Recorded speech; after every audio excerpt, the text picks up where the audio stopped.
Hi YouTube, it's Kathy and this is my January 2019 reading wrap-up. If you're not already aware, I do weekly entertainment wrap-ups of everything I read, watch, and listen to, but today we're just doing the books. Additionally, in January I was participating in Read Your Shelves, which focuses on just reading books that you already have on your shelves. So I own all of the books I'm about to talk about. I also blacked out the bingo board with a few books to spare. I'm going to start with the nerdy, hardcore stats and charts and then get into what I read. In January, I read 17 books for a total of 5,858 pages. This takes into account converting audiobook minutes to pages, so 2,144 of those pages were actually about 63 hours of audio. The age breakdown for these books was 12 adult books and 5 YA books. I read 15 novels and 2 graphic novels. This month the biggest chunk of what I read was fantasy and contemporary, followed by sci-fi, mystery thriller, historical fiction, non-fiction, and speculative fiction. If you adjust by page count, the categories stay pretty much the same. All of these books were already books I owned prior to January, but since you all backed me up in saying that audiobooks from the library for books I already own count, I did get some of those as well. I read 10 paperbacks, 5 audiobooks, 1 hardcover book, and 1 ebook. Nearly half of my books were in the 300 to 399 page range, and the vast majority were published in the 2010s. Almost all of these books were by female authors, and most of the protagonists were female. In terms of setting, more than half of the books were set in the United States and the United Kingdom, with others being set in Canada, Austria, Botswana, Italy, and other worlds. In terms of diversity, there was queer content, feminist content, reads that had to do with race and mental health, but about 30% of the books had no significant diversity. In terms of star ratings, this month I had 1 2-star book, 1 2.5-star book, 2 3-star books, 4 4-star books, 7 4.5-star books, and 2 5-star books. Let's start with the lowest rated and work our way up to the highest, shall we? If you happen to watch my vlog for 24 and 48, this 2-star read will come as no surprise. It is Spook Country by William Gibson. This one just wasn't for me, and that's why it's a 2-star read. Also, it was the second in a series that I had never read the first book of. This book revolves around 3 main characters, one who used to be in a band and is now a journalist, another one who you get the idea he's kind of in some sort of mafia, and the third one being an informant of sorts for the government. They all start in different locations, but all eventually end up in Vancouver, British Columbia for a heist of sorts, which I laughed a lot about because that's really close to where I am. I mostly had this on my shelves because a friend of mine really likes his books. This is the person that came up with the term cyberspace, after all. And it was kind of fun to see what he thought nowadays would kind of look like versus what it actually is. Some of the stuff surpasses what we have technology-wise, and some of the stuff he was talking about was antiquated by today's standards. My 2.5-star read was an arc of Carmilla, which is coming out, I believe, in July. This is a novelization, basically, of the web series, and I definitely preferred it as a web series. There were points in the web series where things happened off camera, and this book had the chance to explore them on the page and really didn't do them justice. Anytime it was discussing something that didn't happen on camera, it just kind of said, this happened, this happened, this happened, and then back to something that happened on camera. Additionally, in the text it referred to the non-binary character as she over and over and over again, so I really hope that gets caught before it goes to print. On to my 3-star reads, the first one being the #1 Ladies Detective Agency. This one I read for my local Nerdfighter book club. It was interesting. The thing about it is it seemed like a series of short stories, and the stakes were never really high in solving these detective cases. It actually took a really long time to get to the detective agency. There's even a point where the main character's deceased father had this whole section about his life working in a mine, which was interesting, but didn't really fit, if that makes any sense. It would have been more interesting if she were telling stories about her dad as flashbacks, as opposed to this info dump of his life. Additionally, nobody at my book club liked the ending of this book. It was kind of bullshit. My other 3-star read was Inkspell. This is the second in the Inkworld trilogy, and it was fine. I just didn't do a very good job of going back and remembering what characters existed before. So when I went into this, I had to kind of pause it every once in a while to think about which character was which, because many of the characters have multiple names. So there's a chance this 3-star rating is part the book's fault and part my fault. That being said, this is the longest book I read this month, and I felt like it could have been edited down a little bit, although I did really enjoy the different streams of adventures it was going on, because obviously with so many characters, they break off into different groups and then eventually meet back up or don't. I am looking forward to finishing the series, but I think I'll do that during a readathon I'll be hosting in March that I'm not going to tell you about yet, just tease you with it. On to my 4-star reads, the first one being Soulless, the manga. This is a manga version of Soulless by Gail Carringer, and I actually read both of them this month. I just rated Soulless higher than I did the manga. Something about having a preference to the source material. And also you got way more of the dirty stuff in the original book. Since I read these back to back, I noticed that a lot of the dialogue was directly from the text, which I really appreciated. I also really liked seeing all of these characters depicted on the page. I'll talk more about the plot of this book when I get to the book version of it instead of the manga version of it. My next 4-star read was This One Looks Like a Boy. This is an arc coming out in, I believe, March or April of this year. And originally I was going to say this is a memoir of transitioning, but it's so much more than that because so much happened in his life before he actually transitioned. Growing up, Lorimer pretty much always knew that he was a guy, but was told that that can't be possible because he was a little girl. And because he didn't transition until a few years ago, actually, a lot of this is about his life going through and being categorized as the wrong gender. He also just told his life story. A lot of fascinating things have happened to him over the years. If you're looking for a memoir to read, I definitely suggest picking this one up once it's published. My next 4-star book was Broken Things by Lauren Oliver. I read this one as an audiobook, and I always read Lauren Oliver as an audiobook because Sarah Drew narrates. At least she was one of the 3 narrators of this one. This book is about 3 girls, all 3 who were best friends until one of them was murdered 5 years previously. The small town they live in believes that the remaining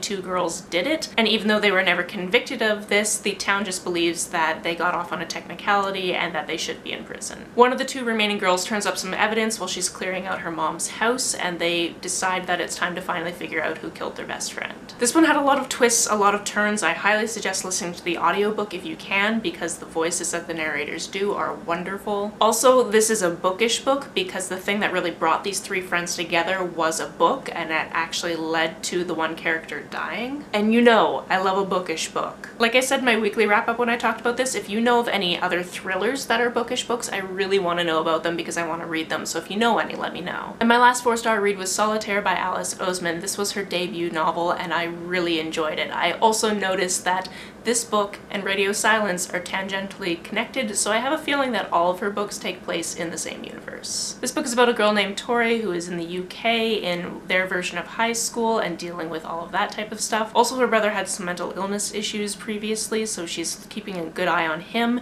and then these weird things start happening in her school. Somebody who goes by the name of Solitaire has started playing pranks, but they start to escalate, and all of the pranks seem to be related to her. This becomes a mystery that other people want to solve, but she doesn't really care about it. She only really starts caring when people start getting hurt. I would read anything that Alice Oseman writes, and I highly suggest that you pick up her entire collection. On to my 4.5-star reads, the first one being Rat Queens Volume 1. This is much bloodier and more adult than I was expecting, and I'm okay with that. This is a fantasy graphic novel that follows the Rat Queens, which is one of the gangs, if you will, in this fantasy medieval town. What tends to happen is these different gangs will go to the tavern, they'll drink, there'll be a brawl, and they'll all have to make up for it in the morning. That's exactly what happens at the beginning of this graphic novel, and it puts them on a quest. I really enjoyed this volume, and I've been told that it's the best of the series, but I still kind of want to read the rest of the series just to find out for myself. Also, at least one of the characters in the party is queer, so you know I'm there for that. My next 4.5-star read was Soulless. So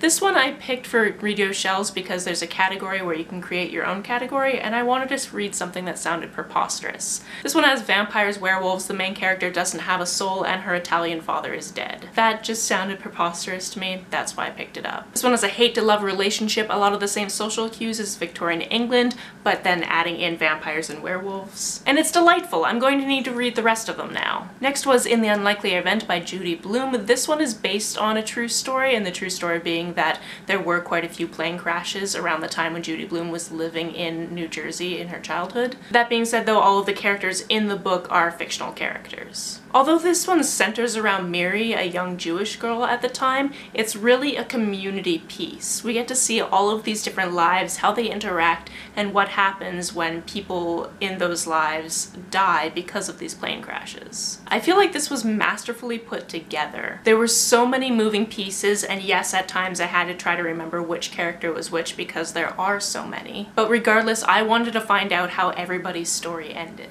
My next book was The Life and Death of Sophie Stark. This one is told in such an interesting way. We start out with the perspective of this woman who starts to date Sophie Stark dark. Sophie is a film director and soon decides that she wants to put her new girlfriend in her feature film. Because I don't want to ruin how that goes, I'll just move on to tell you that the next chapter is told from a different perspective of somebody who knew Sophie, and then onwards and onwards. None of the chapters are told by Sophie herself, and a lot of the description in this book is itself cinematic.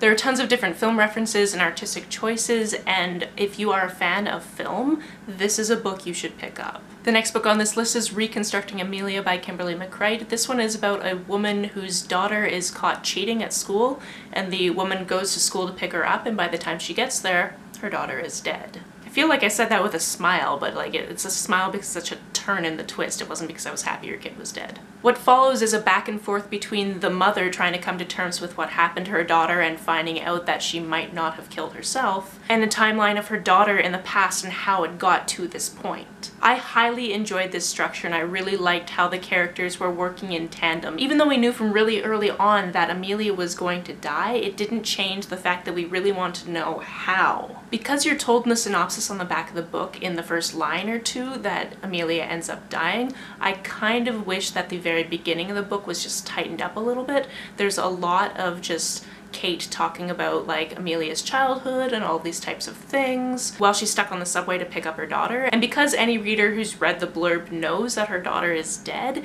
I just kind of wanted to get to that. However, it's actually weird for me to have read the blurb, so if I hadn't read the blurb, I probably would have liked that section a lot more. My next read was Heartless by Marissa Meyer. This is a prequel to Alice in Wonderland, and it concerns the person who eventually becomes the Queen of Hearts. I really fell in love with this protagonist as well as the love interest, and I was so torn because I knew how it was going to end. We all know she becomes the Queen of Hearts, but her struggle throughout the book to do literally anything else really kept me intrigued. Kath just wants to open a bakery with her friend, but because she's nobility, this is not going to happen. Because she's a woman, this is not going to happen. Also, her parents really want her to marry the king. She does not want that to happen. In fact, when the Cheshire Cat tells her that the king's about to propose, she runs away from the ball and smack dab into somebody who she ends up actually loving. This book really made me love this character that we all come to really hate in Alice in Wonderland, and took her on such a journey to get there. There was heartbreak, there was imagination, she drew from other fairy tales, which I really enjoyed. So if you are a fan of retellings and you haven't read this one yet, I highly suggest picking it up. My final 4.5 star read was Alice Isn't Dead by Joseph Fink. This is such a great adaptation of the podcast. I didn't know going into this if I should listen to the podcast all the way through and then read the book, if it was a continuation or not, but it does cover the same timeline. However, it's not just the podcast put into book form, it is put into a narrative form that is different from the podcast, and I really enjoyed the writing. This book is about a woman whose wife goes missing and is presumed dead. She doesn't want to believe this. She doesn't believe this. And just when she's coming to start to believe this, she sees her wife in the background of a news broadcast. She then quits her job and becomes a trucker, figuring that will get her to travel around the country to find her wife. While she's traveling, she starts to be followed by an entity that she calls the Thistle Man. This is fantastic horror with a love story and grief and betrayal and just so many emotions to be felt. Because I'd only listened to about the first season of the podcast, I really didn't know where things were going, and the way it turned out and just the things she had to say to her wife, it was incredibly emotional. Additionally, the main character has anxiety, and it's the same anxiety that Joseph Fink has, so that was Owen Boyce's representation that he talks about a little bit at the end of the book. As you probably know, I don't buy a lot of books, but I will always buy books by Joseph Fink. On to my 5-star reads. I only had 2 this month, and I feel like I was just being extra stingy. I don't know what was happening, but the 2 that I decided when I finished reading them were 5 stars.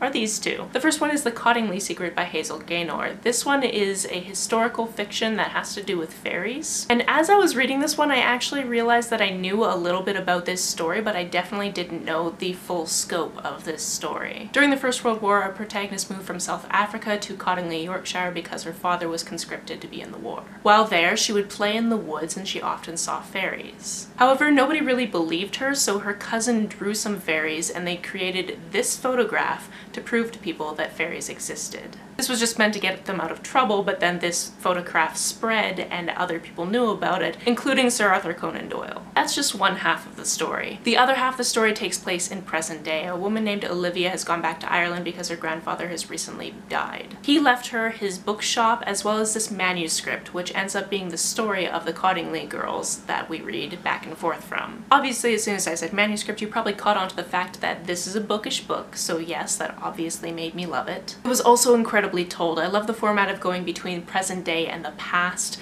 The words used were just delightful to read. Olivia's going through a crisis where she's supposed to be marrying this guy, and we know from the get-go that she should not marry this guy. There was a lot going on, and I loved all of it. Speaking of a lot going on and I loved all of it, my favorite book this month was Space Opera by Catherine M. Valente. This was so overwhelming in the best possible way. Essentially, aliens come to Earth and say, look, you're about to be able to explore the galaxy, so you're gonna find out about all of us, but we need to make sure that you're sentient if we're going to let your planet continue. So we're just going to pick one of your musical acts and they're going to have to compete in this competition, and if they come in last, we're just going to neutralize your entire planet, okay? So not only is the act the aliens choose a glitter punk extravaganza, but we are introduced to so many different species of alien, and it's honestly mind-blowing. Like, I feel like I was just buried in a tub of glitter and I had to swim my way out to get to the next chapter, and then it just kept happening. This is essentially Eurovision in space, but to the millionth degree, and oh my goodness,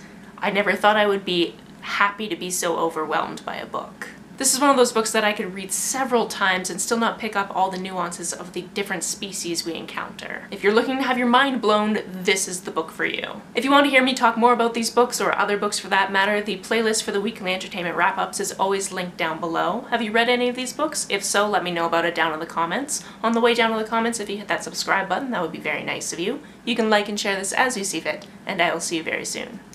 Bye!